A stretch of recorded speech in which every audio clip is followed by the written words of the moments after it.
Well, hi, everybody. This is DearMamaSal, and we're live on a Sunday afternoon, which means it's time for us to talk about coping with stress. And today, the subject I'm going to be talking about is coping with the stress of disappointment. In other words, how to process disappointment in a more rational way so that you don't end up punishing yourself too much. And we all get disappointed. It's not just you. I've had two big disappointments this week, and that's why I am making sure that we talk about it. And so it's not about the fact that you're weird and you know it only happens to you. It happens to us all. So for those of you who don't know, Dear Mama Sal is a group of people who get together 3 times a week. And what we do is we sort of hold each other's hands as we go through life. And we try and give you as many real life examples as we can to help you understand things a bit better. Hi there, Hawkeye. Good to see you. And so I want to make sure that you appreciate the fact that people come in and they give us their input and they help me help you uh, go through life a little bit more easily. So I just wanted to say that we start off normally with birthdays and thoughts and prayers, and I do want to give thoughts and prayers for anybody who might need them, but in particular of your Erin, who is going to be grieving the passing of her cousin, who has been like a sister to her for her whole life. And it is really difficult for her. Um, and it's a difficult time. Anybody who's grieving, and we know some of you are, um, just there are no words for that, are there? You're just going to have to just go through that cycle of loss. And funny enough, we're going to be talking a bit more about that in a second anyway. So thoughts and prayers and big hugs, and take as long as it takes, and it's okay to cry, and it's okay to be sad, and it's okay to be angry. God will forgive you. It's about, just do what you need to do. It's a difficult time, Erin. I wanted to say that we had birthdays earlier this month. We had on the 20th, we had Amber's twins, Enoch and Elias. Um, Erin's birthday was on the 27th, and then Becca's birthday was yesterday on the 28th. So happy birthday, everybody that had one. So let us start off by talking about disappointments. And I thought what I'd give you is an example of mentality. Last night I stayed up until the very early hours of the morning, or not so early actually, to watch the final of the Australian Open tennis tournament. And we had two brilliant players playing, Novak, the Serb, and then Stefanos, the Greek, playing brilliantly, both of them. And, if you watch them when they walk onto the court, they both believe they're going to win it. They have to. It's like it's a mentality that is necessary to be a champion. And like so many things in life, I choose to see everything that I do in my life as a lesson.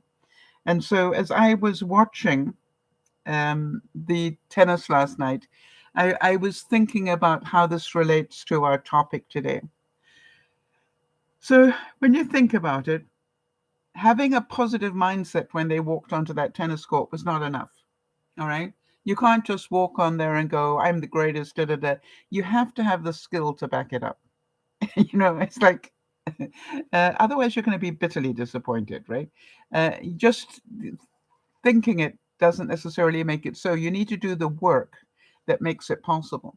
And there's no doubt in my mind that both players have done the work because I've watched them both for a long time. The other thing is, one has to be the better player on the day. And sometimes the player who wins isn't necessarily the better player. They just got their opponent at a good time. Do any of you relate to that? It's just like they just happened to have a streak of brilliance that day, and the other player just had a bad hair day. And, even the top players in the world have a bad hair day. So it's some luck comes into it as well, all right? So you need to have the right mentality.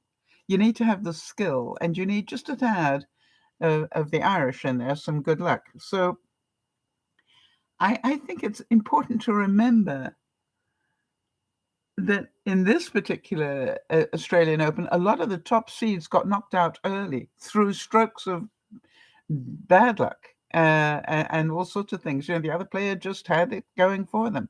Now, they didn't make it all the way through to the final, but they knocked out a lot of the top seeds in the early rounds. It was quite amazing to watch that. And that happens in life. That happens in life. And, Hawkeye is just giving Aaron a word of advice here. He's saying, we are all still grieving. Grief comes in waves. Some days the grief knocks us over, and sometimes it feels like we're not even there, but it's always there. We will never leave. It will never leave us, and we will never leave it. Yes, isn't that so true? And he's also saying thoughts and prayers to all who need it. So can you understand that those two players have to have all these balls juggling in the air in the right way in order to become a champion? And the other thing is they need to be able to control their emotion. And I mention that because right in the middle of this championship, there were a couple of members in the crowd watching the game and that were heckling negativity, negatively heckling uh, Novak, and he let it get under his skin for a couple of games. He really got quite angry, and rightly so. I understand why he was angry, because he's trying to concentrate on a game, and he's got some bozos behind him every time. And a couple of times they obviously did it to distract his game. They'd wait until he threw the ball up, and just as he was about to hit it, they'd say something. Now that is not done in good tennis circles or any circles. That's not good. And I think the reason Novak was so angry about it was because the umpire wasn't getting rid of the people who were doing it, and they were doing it. They didn't do it once. They did it a number of times when he was concentrating and he was about to do something, and then they'd say something. That's not cricket, as they say. That is bad manners, and it is not right. And those people needed to be thrown out of the audience, the gallery, if you like, because that's against the rules. Now, the interesting thing that I found yesterday watching the tennis was both players made a lot of unforced errors. In other words, they were their own worst enemy on a couple of shots, overhitting, connecting with the net rather than over it, and those sort of things. And I'm certain that they will both have a lot of revision to do with their coaches, because the coaches will not have liked that. The coaches, obviously want to see them have the best game they possibly can without unforced errors. Novak, for example, had a lot of double faults, and he doesn't normally have that. So, but I believe a lot of it had to do with the distraction. So do we agree that in any championship tennis match, somebody is going to be disappointed? Even if the sun comes up in the right direction and the wind's not too strong and this happens and that happens and your confidence is right and you had the luck of the draw and all those things, somebody is still going to be disappointed. Because you cannot have two winners in a tennis match, right? Which is why you have a tiebreak. So they walk onto the court knowing that one of them's going to be disappointed. They're praying that it's not them, but they know it's a fact. You see, that is the fact. Somebody will win and somebody will lose. Fact. Now, it stands to reason that one of them went home with a fistful of money. And I'd like to tell you how big that fistful was. It was, I believe, 2.975 million not US, Australian dollars. And that's quite a few dollars. Now the question is, how much money did the runner-up get? The loser. Did the loser go home with nothing? No. Stefanos went home with 1.625 million Australian dollars. I don't know about you, but that's not too shabby, is it? Now, obviously disappointed ego-wise, but hey, how many of you are yeah, not a bad payday, Jody, right? And when you can see it in that perspective, what I'm about to talk to you about and what I will finish up with is they know that going in. I may lose, but I'm still going to pick up 1.625 million. Right, Hawkeye. So neither of them is truly a loser, right? They are both rewarded for getting their game up to that level. They just have a slightly different. How many of you think that the runner-up should get close to what the second one gets? Life's not like that, right? Australian Open has their purse. They say this much will go to the winner, this much will go to the second. Now, if every single tennis player said we think it should be halved, you're right, obviously they do it. All right. If everybody said we don't play and the runner-up gets half or something, and it's happened, as you know, it has happened where certain sports and certain players have fought the norm, the facts. They fought the facts. I'm thinking about the U.S. women's soccer team. And, it ended up that the male soccer team agreed to let go of some of their earnings to make sure that the women's soccer team got equal. I think that was pretty awesome stuff. And it wouldn't have happened if people hadn't come up and with integrity said, this is not fair. So I haven't done the math, but I'm pretty certain that the odds, the payment on the Super Bowl of the winning team versus the runner-up is probably not too shabby either. Like, I'm certain that the winning team on the Super Bowl gets, they all get a lot of money and a ring, and hats and things. But, the runners-up don't do too badly either, right? They have to be rewarded for getting their game up to that level. So I'm hoping I'm bringing a little bit of balance here. And I want to talk to you a bit about my disappointment this week, or the second one. The first one I talked about on Friday, because again, it's all about reality. All right. And what I'd like to suggest is that disappointment is when our reality doesn't quite match our dream. Have any of you ever been there? When you thought something was going to be magnificent and it ended up reality wasn't quite so good. And I think if any of you have been in love, you will know that feeling. I've always said that, I fell deeply, I found the love of my life online. And, after a 2-year great relationship, I found out he found the love of his life online as well, and it wasn't me. And so, it's like, it's disappointing for one of us.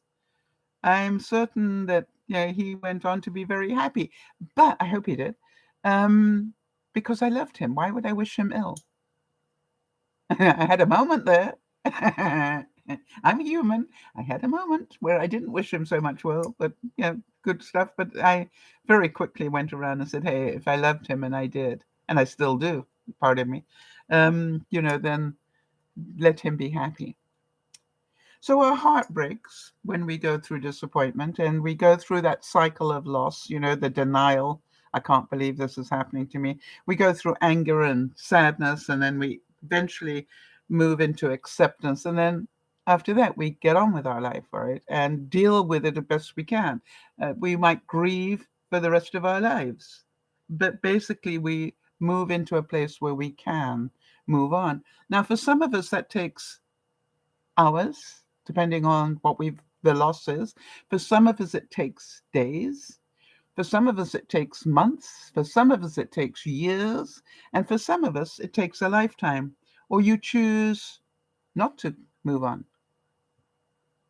And we've all met people that have chosen to not move on. They've chosen to stay there for the rest of their lives. And it's not for me to judge that. What I'm saying is that we know it happens. And it happens because they're so disappointed with the loss.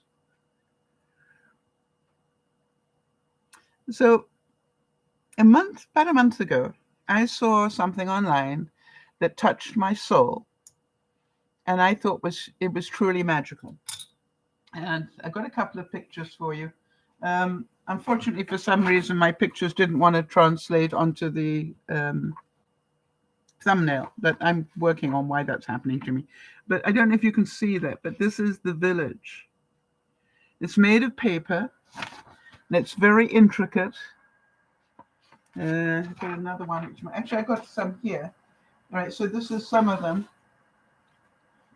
So you can see.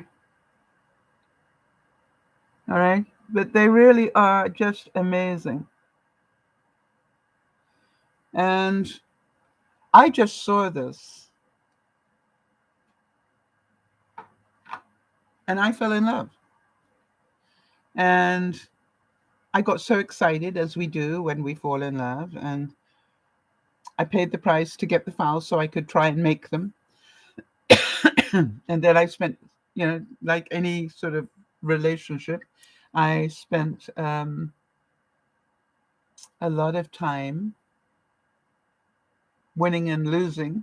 I threw away a lot of paper because I ruined it, and I got very frustrated. The air turned pretty blue, but eventually I worked out how to do it, and then I had the joy of success.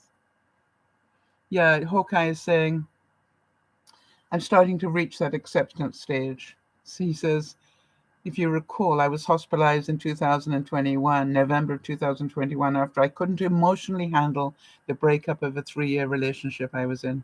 Yeah. Hawkeye, it takes as long as it takes. And, if I can tell you anything that I know from that sort of level of heartache, you would never have hurt that much if you hadn't loved that much. So I've been there. I spent nearly 5 years in depression after one thing like that. I won't mind telling you. But I learned not to go there again because it wasn't helping me, and it certainly wasn't helping the person that was on the other side of that. So to me, this was like and luckily I had the experience and then learned from it in a big way. So I want to go back to this whole thing that I fell in love with this little village, and so I went ahead and I bought the consumer, if you like, a version of it, and tested it to see could I make them, and I found out yes I can. And not only that, I found it incredibly peaceful. Once I knew what to do, like anything in life, once you know how to do it, it becomes fairly easy. However, it is still very intricate and it takes a great deal of concentration, but I find it very relaxing in some way. All right. So then I noticed that when I started to make them, you guys also loved the product as well. And I thought to myself, well, hang on a second. If my viewers like it that much, then maybe I need to buy the commercial license so that I can be making them and sharing them with my viewers. So I bought the license, which is expensive, and I then worked out all the tools I would need to be able to do this commercially, to be able to make them commercially and advertise them and sell them and package them up and ship them out and do all those sort of things. So I've spent probably a month on the back end of this, if you like, working all those details out, because there's no point in trying to do something if you're not ready to do it, in terms of your ability to do it. So then I came up with a great idea, which was, what if I just cut them out and I let I've got quite a few of my viewers that are craft oriented. And I was pretty sure that although they don't have the machinery that I do, that they would love it if I could cut it out and then send it to them so they could put it together. And sure enough, I had people react to that and say to me, absolutely, yes, please. Then, to my horror, and here came my disappointment, I was busy talking to the designer of the village about something, and I said, well, I'm going to be sending my viewers to your site, so that they can see the instructions how to put them together. And she said, why would you do that? Because you're not allowed to send it unless it's fully constructed. And I don't mind tell you, when I read that on the email that I got, I went cold. Do any of you relate to that one where you hear stuff that you don't want to hear? You suddenly, your body reacts. And I literally went cold. And I stopped reading. Oh no, I think I finished reading. But I closed the email out, and then I went and sat and thought, what did I miss? And then I realized that this was on me. I had somehow or other missed the fact that I was not allowed to cut it out and sell it unassembled. So then I thought to myself, wait a minute.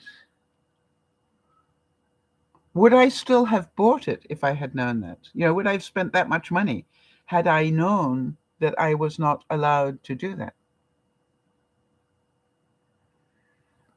And so, okay, I'm seeing all that you're writing, and my heart is with you. I just need to stay on topic for a second, but just sending you hugs. You did a great job. You went through it. Well done. You know what I mean? I need you to know you've done a great job on you. And I can tell that you've taken your accountability here. That's awesome. So my heart broke. It was just weird. My heart broke. It was just like, and then I went into the grieving process. First of all, I denial. I couldn't believe what I was reading. What do you mean I'm not allowed to do that? I bought the rights commercially. I can do what I like. And I went back and had a look. And guess what? No, I can't. And then I got angry. Can you understand that? I got angry. How come I can't do that? I was angry because it doesn't suit my way that I want it. That's why I was angry. But the deep down thing is I'm angry at myself for having missed it. And then I thought, well, this isn't getting me anywhere. This isn't getting me anywhere at all. So being angry doesn't fix anything. Communication fixes things. True? So I wrote to the designer and I said, hey, I'm really sorry, but I must have clean missed this. Is there any way we can come to a win-win? Is there any way in which I can do this that is acceptable to you? Now, let me explain to you why this was so important to me. You've seen the size of the houses, all right? They're not that big, but they are very fragile. Now, if I send them to somebody and haven't constructed it, they can go in what they call a photo mailer, okay, like the one on the floor. They can go in a photo mailer this size, and I can send it internationally for as little as $6. Not bad, right? And I think to the States for $5 or under $5, right? So you understand that's what my picture was. And to those people who like to construct things. So that was very exciting. However, the reality is, and this is where my heart broke, to send the constructed same amount of pieces that are in there, I would need a box this size. Okay. And I know because I've tested it, I need a box this size, which I then have to ship as a parcel overseas. Now, you've all sent parcels overseas, so you know how horrendous that is. I think to do it internationally is going to cost about just over $20. And that's not even for the fast way, that is for the basic way, without tracking. If you wanted tracking, it would be $50. So you understand, that makes quite a difference to my viewers. And how many of you can feel my issue is not about me? It's about, why would I need to do that, right? When I could send them flat. However, and that's what I explained to the designer. Really, it makes it almost prohibitive for some people. And she didn't budge. Now, probably you guys are getting a bit angry about that now. Um, but she did say that she really appreciated my integrity in telling her all about this, and that I didn't just do it illegally, which a lot of people would have done. And she said, I don't normally do this, but if you really are that unhappy, I am willing to refund your money, which I thought was pretty good. And then she said to me, but it would cost her a fee with PayPal if she did that. And I wrote back and said, hey, if I decide that I want the refund, first of all, thank you for agreeing to it. But if I decide to do that, then I will cover that fee for you. Right? Win-win. But you know me, I don't quit easily. So I still said to her, I haven't quite let this go yet. So I'm still trying to think of possibilities. And I'm hoping you are trying to find some as well. So we can come to some sort of win-win on this one. Can you understand that? I don't want to do it illegally, and I won't do it illegally. I don't want to do it in any way that doesn't honor her side. But on the other hand, I'm having a great deal of trouble trying to understand her logic, quite honestly. But it's not for me to say, it's not for me to judge that, right? That's her right. Then I even went as far as I thought, you know me. I said, and I would also remind you that everybody that gets one of these unmade is going to need to go to your website to get the instructions to put them together. Because why would I reinvent that wheel? You've just done such a beautiful job on it. Why wouldn't I just send people to your site, by the way, which is where they will pick up your affiliate links and probably buy stuff from them, thereby making it an even better thing. This could be a big win-win for both of us. I thought that was quite a good argument, actually. But guess what? No movement. So then I was pretty angry at that at one stage. I really got sort of that moment where I'm just going, this is not fair. And then I realized that's just disappointment stuff. And of course it's fair. And then I kept thinking about all that money I'd spent and all the time I'd spent trying to work out the process of how I was going to do it, and all the paper I'd bought and the tools I'd bought and the packaging and blah, blah, blah, all that stuff now going to be wasted. But it's not, is it? It was just my little bubble burst. Do you think I will use the envelopes for some other reason? Yeah. So what I did was I said to her, give me a few days to process this. Because what do I know about loss? You need time to process. Don't make decisions while you're in that grieving stage, right? Because you're not going to make good ones. And again, surprise, surprise, she thanked me for my integrity. She thanked me for the way I was handling this. And I just said, well, I understand. So you understand the real issue here is the cost of shipping and the fun that some of my viewers would have had putting it together. But do you also, because I know you're pretty practical people now, you've been around me long enough, but you understand this is her product. Do you accept that she is entitled to have her rules, even if I don't agree with it? It's like, that's the fact. If you let go of all the emotional stuff, oh, it's not fair, and poor Sal, and she spent all the buyer beware.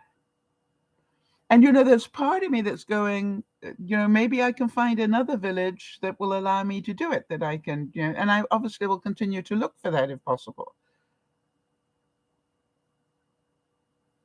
Right. Jody says, I can see the logic, right? It's her product and it's her right to set the rules, but she said, I don't have to like it.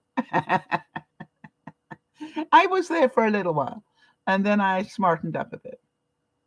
You see, it was the logic of it all that didn't sit right with me. She gave me the reason why, and it just didn't make sense to me. But never mind, it does to her.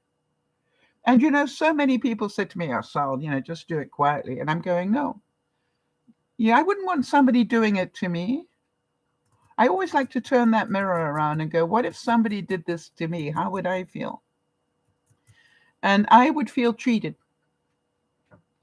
And whether I got caught at it or not is not the point. Do we all agree?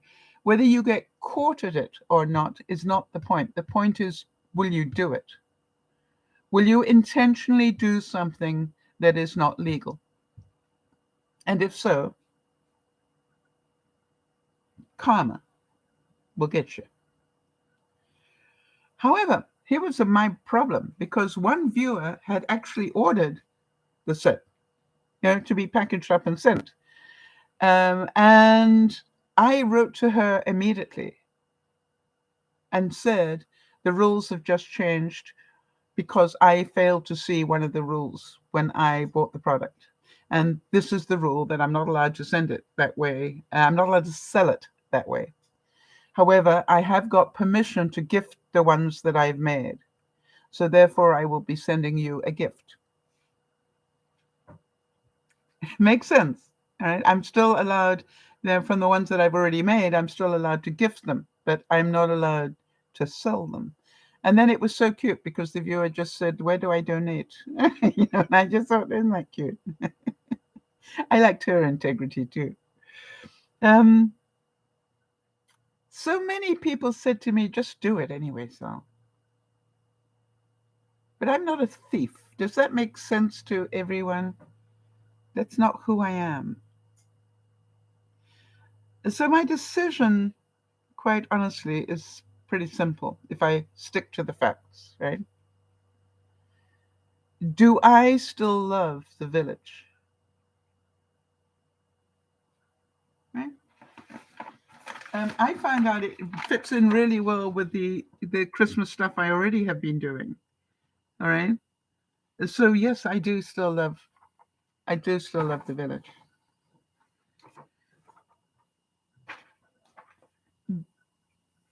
So that's an important thing. Do I think other people will still love the village, even though they're going to need to pay for it to be shipped to them? I think so. Will I sell as many that way? Probably not. Do I still want to do it? I think so. And it's a huge investment in time. The actual construction it takes a lot of time, all right? Have I got one that takes a lot of time here? Yeah. I'm going to think for a second. This little combination here is 1, 2, 3, 4, 5, 6, 7, 8, 9, at least 9 or 10 pieces. And look at the size of the total product, right? That's the size of my hand. And there are 10 tiny little pieces of paper in that. There. Can you imagine the time it takes to put those 10 together? But strangely, I enjoy it. Strangely, I enjoy it. Yeah, Hawkeye's saying they're so cute. Have you thought about painting them? No, but I have thought about doing them with different colored roofs and things like that, or maybe make a gingerbread version. All right? To be honest, did I at any stage consider being very angry, even vengeful, and even illegal? I want to make sure that you understand that's part of the process, right? That's part of the process of loss. But it was split second. I didn't stay there because I'm going, that's not who I am. I don't do that. And if you're really unhappy, get your money back and move on. Okay? But something kept telling me, don't move on yet. Think about it a bit more. Do I have to be angry at the person who made the rules?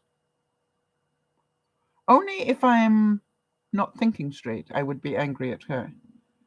When I'm thinking straight, it was the same thing, Hawkeye, as you were talking about your love life, right? You both loved each other, but it wasn't to be, all right? And there has to, it didn't end up with a match made in heaven. And that was a bitter disappointment to you. I totally get that. Totally get that. And because you loved so much, you hurt so much, and you literally, it tore you apart. And I have been there and I understand that. Totally understand that.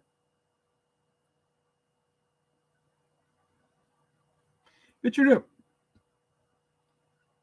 I can remember when that had happened to me, I got pretty angry at the other person. I think there's part of me that wanted to blame them for my heartache. And yet there's, now when I have more emotional intelligence, I go, they were smart to get out as soon as they realized they didn't love me that much. All right. I can see that now. And I can also see that when I got to be more emotionally intelligent about it, that if I loved them, and I surely did, then why would I hate them for not loving me? Yeah, that's a funny sort of love, isn't it? Because if I truly love that person, would I not want them to be happy, even if it is without me? And I'm certain, Hawkeye, that's the point that you've got to, right? So I don't think being nasty and being illegal comes to us naturally. I think that's something that we do out of sadness, out of anger, out of all the negatives, right? I don't think any of us do that. Now, there are some people in the world that don't even think twice about it. I'm sure of that. Some people in the world that don't think twice about all sorts of terrible things. But most of us, I'd like to think the majority of people do have a moral compass. The majority of people deal with disappointment in a different way. And if you haven't been able to do it up until now, I'm hoping that this makes some sense to you. That it doesn't bring me any advantage to get really angry with the person who made the rules. Does that make sense to you guys? Even if I don't understand the rules, even like Jody, I don't need to like it, but do I need to be angry at her? No. And, it's like, I just need to decide which way I want to go.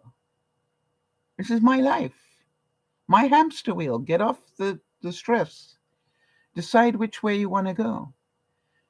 You've got every chance of getting your money back. Do you want to take it now and move on? And then there's part of me going, but I love the villages. And I can see, you know, that they fit in with the other bits of things that I've been making, and they look so pretty all together. So I'm going, so what's the worst that can happen? I can have some fun making them. Remember about being a runner-up? You see, when you decide to go, okay, fine, I know the stuff now, and I got the facts, and I don't like it, and I'm disappointed, but I choose to suck it up and move on, then my whole life changes. The moment I made that decision, right, to say, okay, I choose, don't have to like it, but I'm choosing to move on and get on with my life. I choose not to sit in my living room couch, crying my eyes out, or, thinking of vengeful things or whatever. No, I just choose to accept what it is And, I still will keep asking the questions because that's who I am. But I want you to go back for a second and think about the tennis players. That runner-up, Stefanos, he's going to take his 1.6 million. He's already on his way to the next event. Because you see, he's not going to dwell on the fact that he was a runner-up. He's going to be bitterly disappointed. He wanted to win it. That was obvious. But, dwelling on it for the next month is not going to help him at all. You see, if he can get his mind right, do some extra practicing with the coaches on certain items, he's got a very good chance of winning the next time. Very good chance. All right. And so what he does is he mourns the loss, obviously, banks the money, obviously, and then goes regroup on to the next event. And by the way, this season is incredibly long. It really is. It starts in January and it goes on basically until about November. And they literally move from one event to the other. How many millions is he going to make this year just by going, okay, it wasn't what I wanted, but I still make 1.6 million? If he only does one event every month, that's quite a lot of money. For the incredible amount of work that they do, they deserve every cent as far as I'm concerned, because I want to tell you, one of the most eye-opening things for me was when I realized when they walk off that tennis court, they don't go and lie down, right? In order to keep their body at the best possible shape, they then go off the court and then do another couple of hours of exercise so that the body can recoup slowly, wind down from that intensity. And they don't eat for a couple of hours, and then they have to eat. And then, they so much goes on after the event that I had no idea about. I was just mind blown. And then eventually they get to sleep. Eventually. But it's like 4 or 5 hours later, they actually get to go to bed. And when you think about what time they all played, I think Novak played all his games at night, late at night, all right? So it's tough on the body. So I want you to think about the things that are disappointing you at the moment. You've got people who disappoint you. People you thought were going to be your friends and decided they didn't want it. You might have a job that's disappointing you. You used to enjoy it, but now you don't. You had coworkers that you used to enjoy, and then they disappointed you. They weren't who you thought they were. But that doesn't necessarily mean they're bad people, right? It means they just don't choose to be friends with you. That's their right. As somebody wrote to me this week and said, she couldn't believe it that she wrote to somebody that she knew to hand out an olive branch. And the other person wrote back and said, I actually just don't like you, so don't bother. And the person who wrote to me, went off saying how terrible that was and why couldn't they do that. You see, it was just her bubble that was broken. Popped the bubble, right? She thought that she could make her like her. Well, hello, no, she has no wish to. Is that her right? Yes. Now, I know you're all saying that anybody in their right mind would like me. But, it's not true, is it? It's not true, and that's okay. When that's self-esteem, by the way, if you can see that that is okay, that it's their right and not everybody has to like you. If you can see that and take that disappointment and go, don't like it, but I can handle it and move on, then you're doing a pretty good job. Remember the story about my furnace, all right? I was bitterly disappointed that it broke down. But, when I processed it quite a bit, I go, do I have to replace it? All right. And I'm still doing the experiments, right? because right now the temperatures are, we got that another one of those Arctic vortex things coming in, and the temperature has dropped, and I have got probes down into the crawl space under my house. I'm keeping constant check on the temperature of my crawl space because I don't want my pipes freezing, obviously. But it's so funny because it's just like, so far, my gas fireplace and my space heaters have done a great job. I turned my fireplace down a little too low last night, so when I got up, the temperature in my living room was 62, and that was a little chillier than I wanted. But, hey, I was able to just crank it up and get the heat back up again. So, you look at it and go, not everything in life is going to go the right way. And if you go back to the tennis thing, one of the things that makes a champion, one of the things that takes you from the low earning professionals to the high earning professionals is your ability to be accountable. Hey, I didn't play my best game. I deserve that. To be able to keep enthusiastic even though you've lost. If you think about it, those guys that are number 100 or whatever, they have to keep believing that they can get to the top to be able to get there. What happens when you've been playing for 3 or 4 years in the professional league and you're still number, 82? Does your mind start going, I'm never going to get there? And then you look at it and go, the interesting thing that Lauren brought to my attention last night, well, because Lauren was in Tasmania watching, and I was watching it obviously here in British Columbia. And one of the things that she said was, it's hard to believe there is a 10-year difference between the two. Novak is 35. And Stefanos, he's 24. So again, but how long has he been professional? I'm pretty sure he's probably been professional nearly 10 years to get that far. So you have to continue to believe in your dreams and take the disappointments along the way. But if you quit on them, you will never be a champion. All right. And that's the interesting thing. If I can go back to Hawkeye's example, if he starts to believe he's not lovable, oh yeah, well, he's going to prove that one right. If he starts to get angry at women, because one didn't love him the way that he wanted her to, then you can bet that he will live that prophecy. But on the other hand, if he says, hey, that just was not the right person for me, and there is a right person for me out there somewhere, I just need to keep, beating the bushes until one jumps out. And I go, oh, maybe this is the one. And how are you going to find out? You're going to have to try. You're going to have to try. You're going to have to do the right things. You're going to have to practice. You're going to, and that's what it is all about.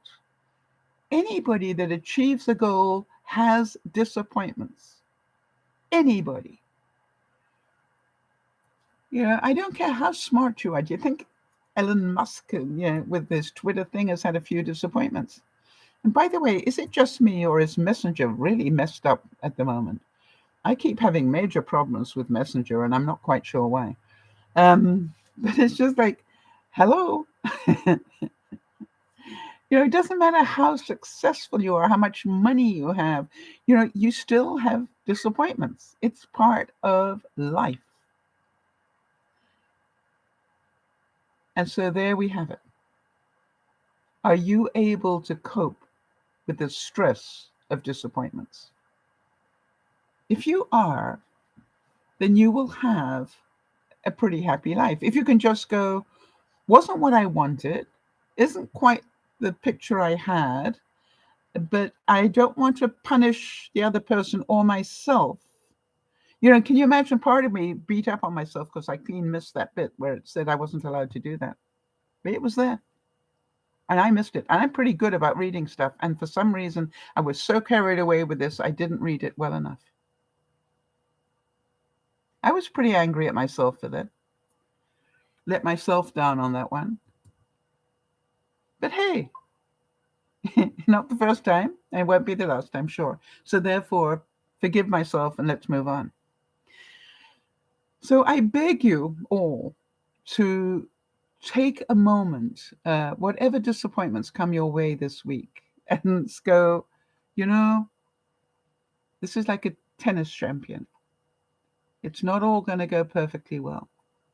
The other thing I want to just remind you is there are some tennis champions who will never, or players who will never make it into the top 10 and still will make millions. All right.